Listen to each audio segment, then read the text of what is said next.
Caitlin Clark's teammate confirms locker room reality amid Becky Hammon's Indiana Fever claim. Fresh off her fourth MVP win, the Aces' Aya Wilson entered Michelob Arena with only one goal: win Game 1 in front of the home crowd and get closer to her third championship title. However, the Fever's Kelsey Mitchell had other plans and ended up ruining Wilson's night with a playoff-best 34 points. As for the reigning MVP, she was limited to just 19 points throughout the game.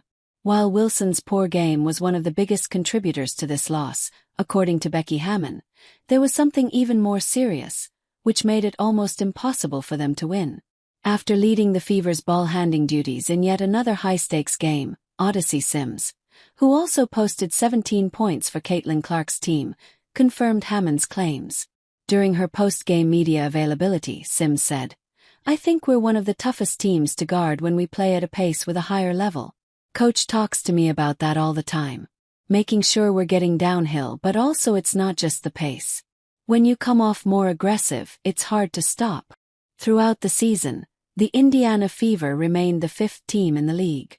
This number would have certainly been higher had there not been a significant turnover at the guard position. But despite all the personnel changes, HC Stephanie White stuck to her game plan. "And it's me and Kelsey mainly because we're in the majority of ball screens, but it opens up so much. We draw attention when we get to the lane, but we also have great teammates that we can pass it out to. Like I said, we don't want to live in the lane, but we're making sure we stay aggressive. But we also have our sprays, we have our kickouts, we have our high-lows with AB. Just open it up," she added. Even though Kelsey Mitchell and Odyssey Sims are the main players dictating the pace, the rest of the team also plays a vital role in making sure that playing fast also results in making.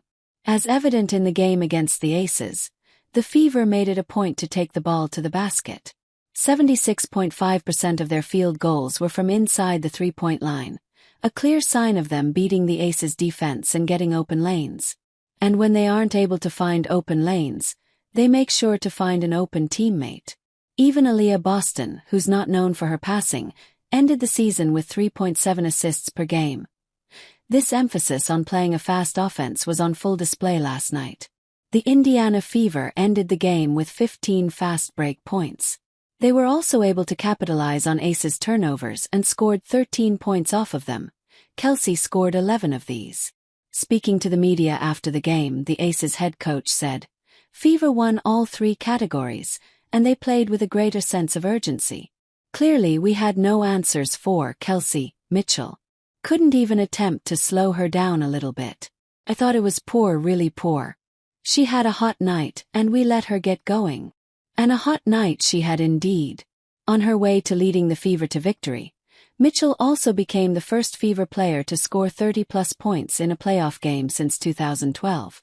While the 289-year-old guard is perfectly capable of creating her own shots, clearly, quick outlet passes were a big part of the reason why she was able to have such an effective night, 12 to 23 from the floor.